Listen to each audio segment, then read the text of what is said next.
Hey everybody, and welcome back to some more Feed the Beast Unstable. Now, it's been a few days since the end of the last episode, and the reason for that is that between episodes, the pack had an update, and when I tried to load in my world with the new update, the game would crash over and over and over again every single time that I tried to load it in, and it took me quite a while to figure out what the problem was, and eventually I figured it out. It was the feral flare lanterns, and so I've had to get rid of them for the time being. Even after managing to load into the world, if I try and put a feral flare lantern down now, the game just crashes. And so a quick heads up, if you're playing this pack as well, maybe get rid of your feral flare lanterns before you update to the newest version, just to save yourself a little bit of a headache. And it's a shame really, because they looked so much better than having torches down everywhere, and they did a much better job of kind of lighting up the higher parts of the base. At some point I'll probably look to replace them with maybe some other kind of lamp or lantern, but that is not the plan for today's episode. Today, I would like to work on some of the new stuff added with the newest update, specifically some of the new stuff added to the Silent Mechanism mod, because it now has oil, diesel, and diesel power, which is a big upgrade over the current core power that we have, which I think is really one of the only ways to generate redstone flux in the pack right now. So real quick, I am going to sleep so that we don't get attacked by phantoms, and also so we don't get attacked by creepers. And speaking of creepers, wandering traders. We have managed to accumulate so many wandering traders at this point. I think I saw 3 of them around the building at one point. You can see there were, I think, 2 of them nearby here. Yeah, there were 2 standing right there on the left-hand side. And if I'm not mistaken, there's like another 3rd wandering trader hanging out somewhere around here, which it's not terrible, but they are so annoying. The sound that they make, I cannot get away from it. I'm stood in here, and all day long, it's just the sound of villagers and llamas. Huh? Huh? Uh-huh. Huh? Huh? Huh? Uh-huh. Uh-huh. Uh-huh. But anyway, we can get around that by just turning down friendly creatures, bring them right down to like 4%. That should be fine. And so the new stuff that was added is oil, which is a new liquid that you can find on the ground, usually in pools. It is more commonly found in desert biomes. I did head over to my desert biome, and because my world was generated before the oil was added to the game, there is no oil in my desert. I had to go further afield and actually generate new chunks in order to find some oil, and you might be able to see it there, but in the top left-hand corner of the minimap, there is a black diamond, and that black diamond is our oil. It's so far away that it's currently off the minimap, but it's kind of just over in that direction. And so one of the first things that we're going to do in today's episode is try and bring as much oil as we can from the oil pool back over to our base. Now, normally what I'd like to do is kind of head on over there, put down some kind of pump out the oil, and then either using something like an ender tank to teleport the liquid, or maybe just a really long fluid pipe, try and automatically bring all the oil back. But unfortunately, that doesn't seem like it's going to be something that we can do in this version of the pack for a few reasons. Because whilst there is a pump, and that pump is from Silent Mechanisms, so it does work with the oil,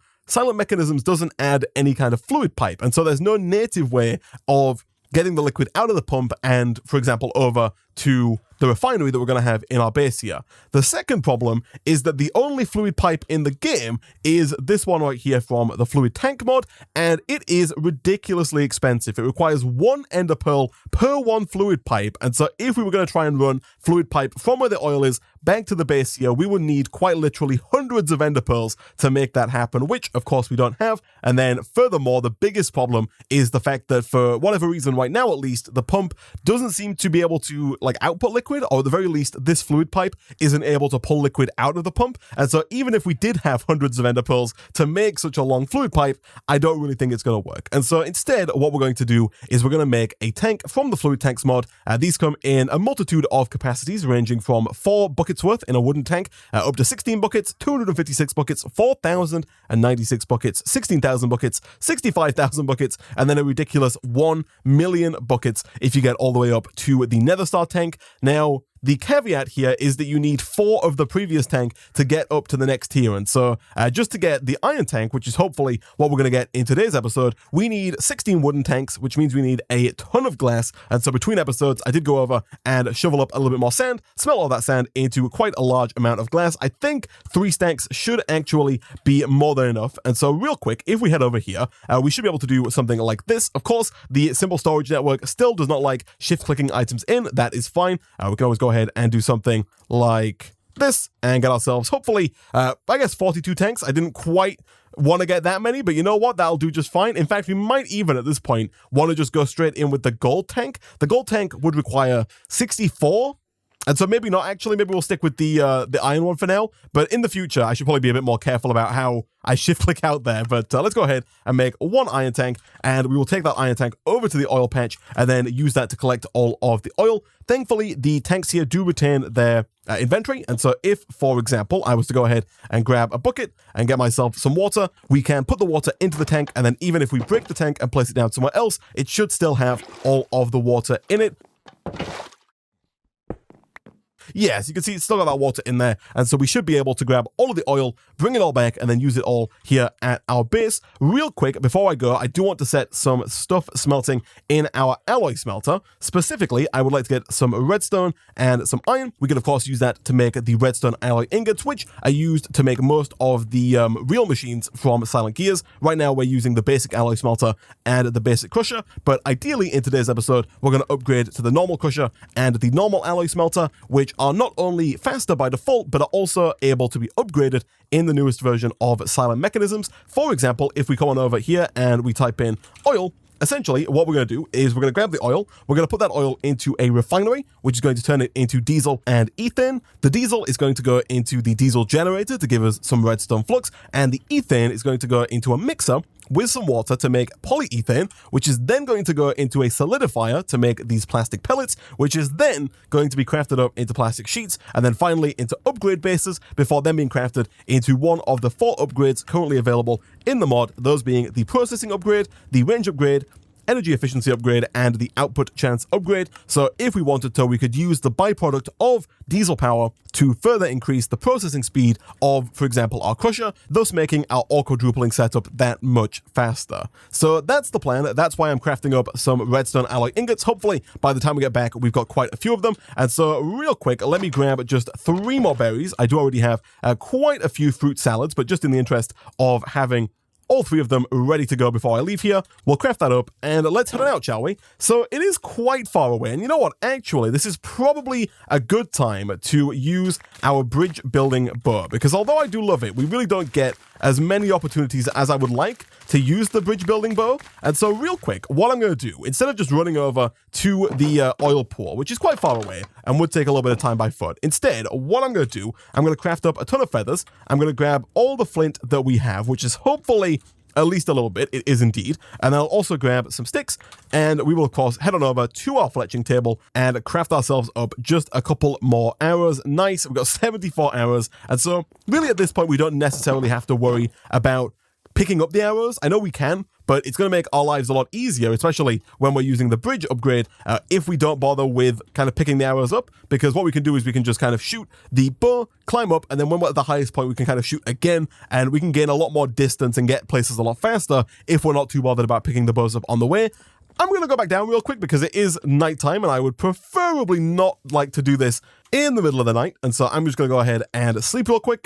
Okay, so now that it's daytime, we can go ahead and shoot our bow over in this direction. I am going to take my traveler's boots off real quick because I have a feeling that if I try and do this with those on, I'm going to overshoot and fall off partway through. And really the only reason that this is faster is that we don't have to weave, in and out of all the trees. We don't have to worry about jumping. Once we reach the highest point, we can then shoot another bow like so, and just continue on the same path without having to go down to the ground and then jump back up again, because the ascending is really what makes it take quite a bit longer. We're kind of wanting to head in this direction, I guess. That's also another big plus here. And it's not, hugely beneficial, but it's a nice way to travel, in the sky. And although it is a little bit wasteful on the arrow front, like I said, we've got all those fluffy puff seeds now. We're not really too bothered about running out of feathers. Running out of sticks definitely is going to be... Oh, gosh, dang it. No. Okay, so that is the one big caveat to the bridge building bow is, of course, the fact that if you fall off of the bridge while you're at kind of like the highest point, you're almost certainly going to die. And so real quick, guys, I'm going to get my stuff, and I'll meet you guys at the pool of oil.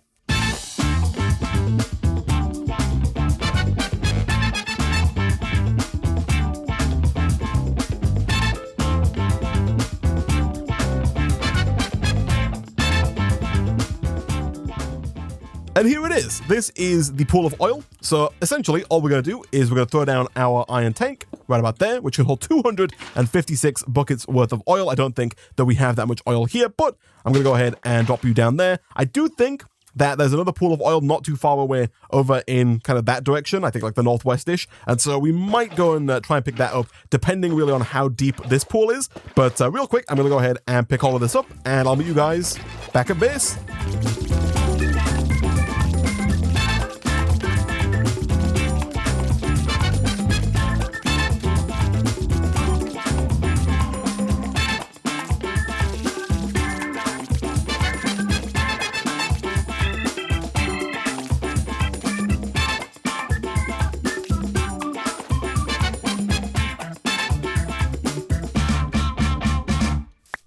Okay, so quite a bit of oil collecting later. We're now back at the base, and as you can see, there are a grand total of 4 creepers standing currently on the roof of our building. I probably should have put at least 1 or 2 torches up there when I actually built the place so as not to get quite so many creepers up there. But I think what I'm going to do real quick is actually head on over to the end biome, because even though the fluid pipes are quite expensive, it is going to help us to have 1 or 2 of them to, for example, move diesel from the refinery over to the diesel generator, also to pull out things like the ethane out into its own separate tank or maybe down into the mixer. And so just having 1 or 2 ender pearls to make 1 or 2 of the fluid pipes is definitely going to help out quite a bit. And so real quick, I'm going to go and see if I can't get a couple of ender pearls, and I'll be back in a second. And a little bit of enderman killing later, we're back at the base with 2 more ender pearls, and we even managed to get a grass block as well from an enderman that we killed that was holding a grass block. And so I guess now if we wanted to put some grass down here, we could do so without having to get a silk touch shovel, which I guess is a small little benefit there. Not really as many ender pearls as I would like, but day has dawned and there were no more endermen over in that biome. And so now we're going to get to work on processing our oil, trying to get some diesel power, and also trying to upgrade all of our machines. So in here we have 32 redstone alloy. And so real quick, if we head on back over to our storage request table, what do we need to get a regular alloy smelter? We need 1 control circuit, which is fairly easy. We are going to need quite a few iron nuggets today, and so I will go ahead and craft up quite a few of those. And then by extension, we also need quite a few circuit boards as well. And so in the same vein, I'll also craft up at least 4 or 5 of those.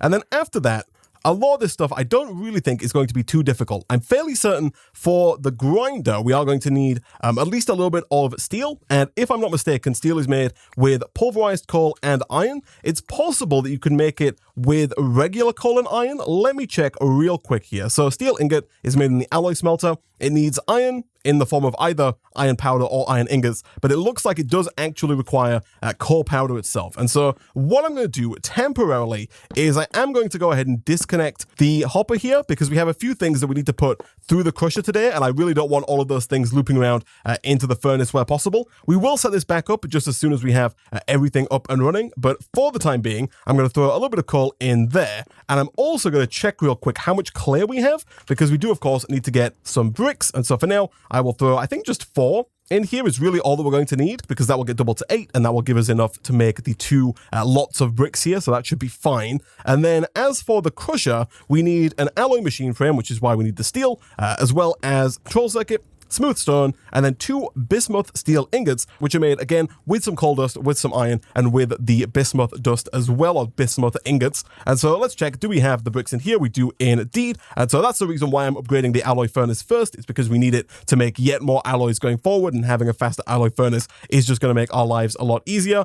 We could quite possibly be out of gold. We are indeed. We do have a slight saving grace in the form of these gold nuggets here, so we do actually have what it takes to make the alloy smelter. But if the crusher requires any gold whatsoever, we might have to rethink our strategy. Thankfully, I don't think it does require any gold, so we should be okay. And so all I'm going to do here is, once again, I'm going to pick this up by shift right clicking, because I haven't tested it, but I'm assuming these still break if you break them with a pickaxe. And for the time being, we will throw down our alloy smelter right about there.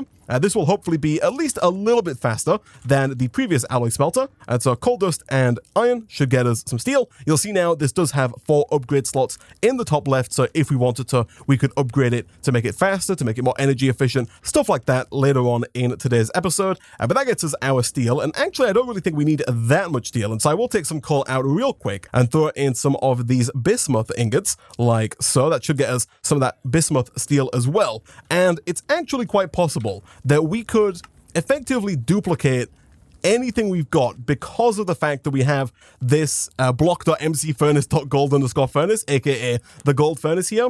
Now, it does feel a little bit cheaty, but for example, the steel ingot here, whilst it can't be crushed in the regular crusher, or the basic crusher or the regular crusher, it can be crushed in the crusher from assisted progressions, this one over here. And people did tell me between episodes that I should replace that with a gold pressure plate, which I'm now realizing I can't because we don't have any gold. But if we look at the recipe here for crushing steel, you will see that there is a progression multiplier dependent on which kind of pressure plate you have. And so I believe the best one there is gold. Iron is not far behind at 1.75. And so temporarily, just because we actually don't have any gold right now, I will put the iron pressure plate on here. But essentially what we can do is any resource that we have, really, any ingot, we can put it into this crusher, we can crush it down, and then once it becomes a powder, we can then go ahead and put that powder into our gold furnace, and that is going to go ahead and turn that one powder into 2 ingots. Now, it's not working with the steel, so maybe a bad example because it looks like the steel dust has to go into a blast furnace in order to be turned back into steel. Didn't know that, but for example, if we did the same thing with iron, we could grind it down into iron dust and then resmelt that dust in a regular furnace and thus get 2 iron for every 1 iron. So we could effectively set up kind of a doubling system if we were able to automate this. Right now, I don't really think there is a way to automate this. At least I haven't been able to figure it out.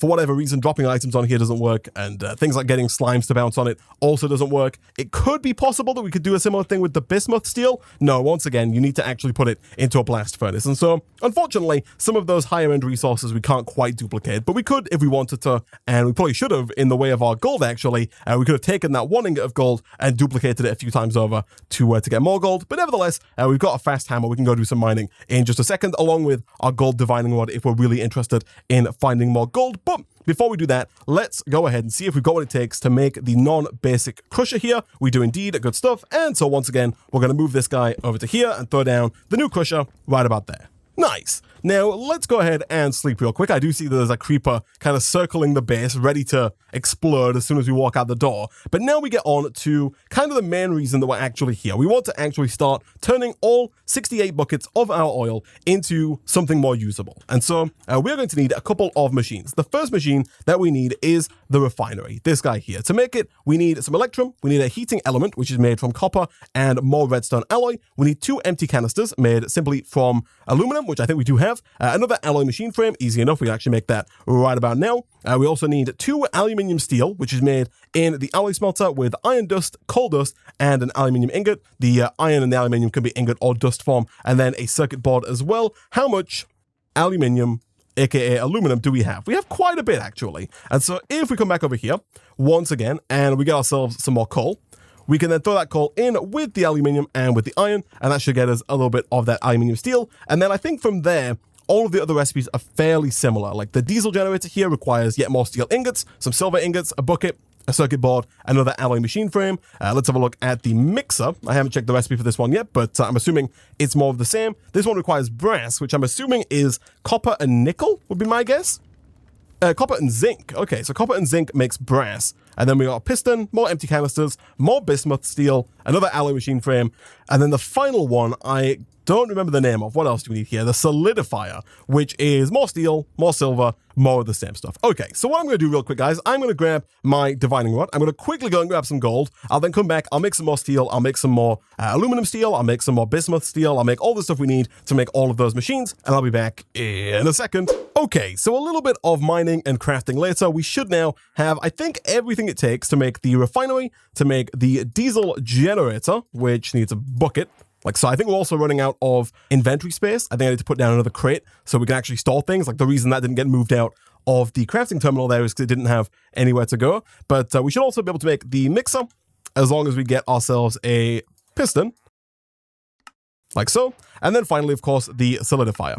Nice. So now that we have all those, I'm also going to go ahead and real quick make at least 1, if not 2, of these fluid pipes as well. We do need glass for that, and I really thought we had a ton of glass. We do. Again, it's probably one of those situations where because there are multiple different types of glass that can be pulled in, it doesn't seem to want to pull any of them in. But nevertheless, we have a fluid pipe. And so I'm going to move the alloy smelter out of the way for now. I don't really like it in its current location, so I'm just going to move it like over here. And I'm also going to disconnect this yellow tube because I don't think this one in particular is really necessary at this point, because now that we have our simple storage network, we're not going to be using this golden crate as a way of putting things either into our system or into the coal generator. Going forward, what we're probably going to want to do is either rely on our diesel power, or if we are going to want to fill up the coal generator, we're going to want to make an export cable from Simple Storage Networks and just put that onto the coal generator, essentially telling our network to take the coal from the storage drawer and put it into the coal generator. But that is a problem for a future episode. For now, I'm just going to get rid of that, and we're going to put down our diesel generator, I think for now, probably where the coal generator is. So I didn't want to do that. I'm really hoping this doesn't destroy the pipe. It didn't. Good stuff. I'm going to move this over here because I want diesel to kind of be our main source of power. Now, I'm not quite sure how long 68 buckets of oil is going to last in terms of diesel power. Hopefully, it lasts quite a while. If it doesn't, we might have to pivot back to coal. But for now, I'm going to put this here. And next to that, we're going to have the refinery. We are going to have it one block over, leaving room for the pipe in between, like so. By default, this one is on, I think, extract. And then we can right-click this to what I think that's the wrong way around. I think that's insert. And if you right-click, that is extract. We'll see in a second, I guess. And then we're also going to have our oil tank, which for now, I think I will put up here. And then we'll have another pipe pulling from the oil tank down into the refinery. Once again, we want to extract like that and then insert on this side, which is what it's done. All of the oil is now in here. Now, we do, of course, need power into the refinery. That is where our good old friend, the coal generator, comes back into play. And that's going to start turning that oil slowly but surely into both diesel for our diesel generator and also into, is it ethane? I always want to say ethylene, which is from Mechanism, but I think it's ethane. Now, I can't help but notice that it hasn't done that. I think we might actually need more power to get this going. You'll see right now it's actually not doing anything. And I think that's because of the fact that despite this making power, nothing is getting done. I think what happened there is because we had the coal generator away, the coal generator filled up on power, as you can see in the top left. As soon as we move the coal generator over, this begins doing its work, but it burns through the coal power very, very quickly. And if it doesn't have enough power to sustain the refining, it doesn't actually make it. And I don't think that 10,000 is quite enough. That's really annoying. It's just shy of where it needs to be. And so I think in that case, we might want to get a second coal generator, despite the fact that I don't want them to be around much longer. I think we're going to need a second one just to give our system the kind of kickstart that it needs to get everything going here. So real quick, do we have what it takes to make this? We don't, but that's only because we're missing a little bit of smooth stone, which really should not be too difficult to get. As always, I would love to grab this before it goes around to our system. Good stuff. I'll let some more of this smelt up. I will real quick move a couple of things out of here, because if we don't have space, then things that we smelt just end up like kind of in the pipes underground and despawning, which of course not what we're after. So boom, and then boom. Nice. And I'm really hoping that this is enough. And so temporarily, I'm going to go ahead and put this down here. We don't have a ton of coal left either, which is kind of another problem that we're having right now. And I don't think you can put the coal chunks in here. You can't, unfortunately. So I'll put that there, and then I'll put this guy here, and hopefully that might get us somewhere. Yes, we are gaining power, so this definitely should begin to produce power, at which point we can then go and grab the wire from Silent Mechanisms, which have been made a little bit better in the newest update. Now they should automatically detect that this is a machine that outputs power, and hopefully also detect that this is a machine that inputs power. Look at that. So no longer do you have to use the wrench. You still can use the wrench to change this if it's wrong, but they've made them a little smarter now, so they will automatically put them either to insert or output, depending on where it's going. But that gets us some diesel. Now, this is not transferring. Let me try something here. Do we have a bucket in our system? We do not. Let me make a bucket, because if we put a little bit of diesel in the diesel generator, it might then move it over because the pipe can see where it can go. It's also possible this doesn't work. I'm hoping that's not the case, but if we do this, that does work. But this still doesn't work. Okay, so a little bit of tinkering later and a little bit of kind of base destruction to do that tinkering later. It turns out that you can pull out of the refinery, but it's side specific. So for example, previously my diesel generator was over here. I haven't moved the refinery, but now I can only pull diesel out of this side. So diesel is coming over here. And if I change this, not like that, if I change the bottom of this to once again insert, like so, that should then begin taking diesel out of here and hopefully also putting diesel back in there. Now I have a feeling that each tank corresponds to a specific side. So if it puts the diesel in here, then we should see it go up, which we don't see. But I also think it's possible that the reason for that is that we actually, it needs to move a certain amount at a time. So once again, real quick, let me do a little bit of experimenting here. I also need to get some food. I am apparently very hungry. But if I get some cobblestone, for example, I think we can put cobblestone in the crusher. I just want to start using some power because I want to see if, for example, when we get down to maybe like 3,900 here, or maybe like 3,500, or potentially even 3,000, if it will move over or not. Now, to do that, I do, of course, have to put a wire down here. That should start pulling the power from the diesel generator, and then I'll be interested to see whether or not this does actually move, because it did move previously. I'll put this tank down here to see if it would move. This left side here is where, if I tried pulling out of that side, it would pull the oil out, which is interesting, and I assume if I pull out of this side, it will pull out the ethane, is my assumption. Okay, so that's still not being pulled out. Let me try pulling out of this side and see what happens. So I'll put down, we've got quite a few wooden tanks from earlier in the episode, so we've got all the testing equipment that we need. If I do this and we set this to extract, that fills it up with oil as well. Okay, so obviously not what we want. Finally, let me try this backside here. If we pull from this side, do we get what we're after?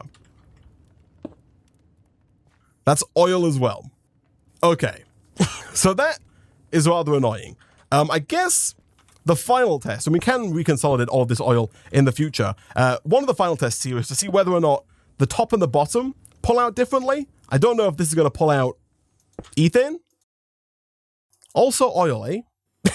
Okay, I think what it might do is it might just pull each inventory kind of in turn. So it pulls out the oil first, then if there's no oil, it pulls out the diesel, then if there's no diesel, it pulls out the ethane. It's possible that's the case. I still think it's quite possible this gets pulled out when it goes lower, but I have a feeling if I put a tank down here now, it's going to pull out diesel. Let me check real quick though. Tank, and yeah. And then presumably, if we get, you know, yet another tank, because we have so many of them, and we put this down, presumably that pulls out. Yeah. Okay. That's not great, because that makes that very difficult to automate. My only other thought then, if we can't use the fluid pipes, and we can use the fluid pipe for this is going to work just fine. You know, we can pull oil out of a tank and into the refinery. That seems to work a-okay. You know, if we switch this around and do this, the oil makes its way in there just fine. That works okay. The only thing I can think of now is possibly using tubes and filters. So my thought process, if this doesn't work, because I would still, of course, like to be able to use the oil that we've gathered. If that doesn't work, my thought process next would be using an extractor from the tubes mod, these ones here, to extract buckets full of a resource. Annoyingly, I think what's happening here is I think it works in the same way that this output slot here works, in that if I put a bucket in the output slot, it pulls from the leftmost tank. So we could have an extractor that pulls out a bucket. You know, we put a bucket in, and then an extractor pulls it out. We could then have two filters, one for, or maybe three filters even, one for oil, one for diesel, and one for ethane. That way, each bucket would go its own separate way. If it's a diesel bucket, we could have it go into here. That bucket should then go straight through, and we could have another extractor, or maybe even a hopper, that pulls out the resultant bucket, so long as the hopper's not too fast. From there, we could then have that bucket recirculate back around. It's very tedious, and I don't know what we do with the ethane. I guess we just have it go directly to the mixer. Let me test some stuff out here. Let me see if I can get something working. I'll be back in just a second. All right. So a little while later, and I think that I have reached the point where this is just not going to work, unfortunately. So my grand plan here was to have a hopper where you put in a bucket. The bucket then goes into the refinery. I've checked, it does go into the right slot, which is this one over here, which will grab from this tank first, then this one, then this one, then this one. And so it should grab everything over time. The bucket then goes through down to the hopper. So initially it's going to pull out some diesel. That bucket of diesel is then going to go down. And I've put in a filter here with a bucket of diesel. And so If the bucket contains diesel, it will go through into here. The idea was that if the bucket contained ethane, it would go to here. So we'd put a bucket of ethane in this filter. Then that would go to the mixer to be turned into polyethane with the water. If it was a bucket of oil, so if something went wrong and somehow oil ended up in the bucket, we could have like another filter that went back up and around and deposited it somehow into the initial tank, right? That was the idea. That idea all came crumbling down when it turns out that ethane, the byproduct of making diesel, doesn't come in bucket form. If we look at diesel in JEI, there is diesel, there's a diesel generator, and then there is a bucket of diesel, a diesel bucket. If you type in ethane into JEI, there's just ethane. I don't know if it's supposed to be a gas or something, but there's no bucket for it. And so what happens is, if you get a bucket and you go to grab a bucket of ethane, you'll see that in this tank we have 1,000 millibuckets of ethane out of a potential 4,000 millibuckets. If we grab it, the ethane disappears, and the bucket disappears as well, because there is no such item in the game as a bucket of ethane. Brilliant. The same thing also happens if you grab a regular bucket here and you put it in here, because that one actually went with diesel, so that will have ended up that one ended up in here. But if we did the same again, it either wouldn't work or it would just disappear and just like eat the bucket. So unfortunately, it seems like this is just not going to work. So yeah, so you won't put the ethane in a bucket. So the ethane will go in a tank, which makes me think it's a fluid, like a liquid, that should be able to be bucketed. I assume that's a bug or an oversight of some description, and I can't seem to figure out, if the refinery is side-based, how to get it to pull out certain resources in certain ways. I was hoping that the pipes would kind of see that they could only put diesel into the diesel generator, because you can't put anything else in here. It's not like you can put the ethane in there and have it just work. And so, unfortunately, it seems like this is kind of the end of the road here. The only real option that we have left, actually, now that I think about it, I thought, okay, maybe this will work. Because I thought that this wouldn't work because of the fact, actually, okay, testing time. If I put oil into here whilst the tanks are full, does it just not produce ethane? Because if this works, then this setup might work. It is going to mean that we're not going to get ethane, which kind of sucks. But this might just work kind of outside of that. Okay, so the problem that we're going to have here is that eventually all 4 tanks are going to fill up with ethane. And that, or maybe it's just going to stop working, right? Like, as soon as this tank fills up with ethane, it might just stop working. And I don't think there's a way to just pull out the ethane. The only pipe in the game is this one, and from what I can see, it doesn't have any filter to it. So if it just deletes the ethane, then maybe that could have worked. And you know what? I might as well test it, right? I might as well test to see if it can make more diesel once the ethane tanks are full. I'm going to assume the answer is definitely not. But if it does, that means that we could potentially set this up in such a way that we just don't get any more ethane, right? Like the ethane just works for a little while, then stops working. I will move the diesel generator. We'll keep emptying out the diesel, into either here or into, I guess, like a separate diesel tank, just to see if it does work. Because if it does work, that would be somewhat usable. If not, though, we can still use this. We can still generate power. It's just less automated, right? We can pull out the diesel. That diesel's going to end up, on the floor over here, I assume, yeah. We can still use the ethane into the mixer to get some upgrades. It's just nowhere near as automatable or as, clean as I would like it to be, right? So yeah, it looks like that is not working, which kind of sucks, but silver lining here, we can dump out the last 2 buckets of our diesel there. I'm also going to quickly grab a tank. We can, real quick, before I burn this thing down, what we can do is we can make at least a couple of upgrades for our pre-existing machines. So what I'm going to do, I'm going to just empty out the remaining diesel there. I'm going to grab one more tank because our 2 tanks here are full. So we'll put another tank down here. I guess kind of a good thing that we made so many tanks at the start of the episode. And then what we're going to do from there is we're just going to pump everything that is left. Can I not pick this up? There we go. Everything that's left in the refinery over and into here. So we'll grab one more bucket of diesel and then we'll put down the other pipe, which I think is in my system. It is. And also I will, of course, sleep real quick. But we'll put down the other pipe. We will start extracting on the refinery. So we'll do this. That should, I believe, move over. If we do this right, like that, that should hopefully move over the ethane. It does indeed. We then, of course, need some water, and we could probably do with an unlimited water source nearby if we're going to make this work. But for now, we can put the water in like so, and given power, that should begin to produce the polyethane, which we can then move, I guess for now, with our bucket manually over into the solidifier. As you can see by the textures, of course, this is a work in progress, and so hopefully it will get better in the future. But for now, we can take the bucket, we can grab. There's no bucket of polyethane, of course, that'd be too easy, so you can't grab the bucket because there is no bucket for polyethane, but we can do the same thing with the pipe. We can extract, like so. That's going to put the wrong thing in there. It's going to put the ethane in there because it pulls from the leftmost slot. But if we try again with it, we can get the polyethane in there, and then finally, it should work, and it should get us a little bit of the plastic or the pellets or whatever the resource is called that we need here to generate upgrades. It did. Nice. And so, real quick, back over here in our storage request table, if I wanted to make a processing upgrade, I need 6 sheets. Wow, we actually need so much of this, so much of these pellets. Oh my goodness. So we got 2 there. We need 4 more pellets to make 1 processing speed upgrade, which does add 50% to the machine processing speed. And you can, I believe, put multiple of them in to make this even faster. But that's where we are with this setup. It's destroyed my base completely and utterly. Between episodes, I'll see if I can rearrange this in some way. Let me know in the comment section if you've got any ideas of how I can, get this to work, or methods that we can use to kind of get this working. But for now, I'm going to go away. Like I said, I'm going to tinker with this to see if we can get something workable between episodes. But for now, guys, as always, if you did enjoy the video and you want to see more Feed the Beast Unstable in the future, be sure to go ahead and hit that like button, leave a comment down below, subscribe if you're new here to get notified as soon as new videos come out. As always, thank you for watching, and I'll see you guys next time.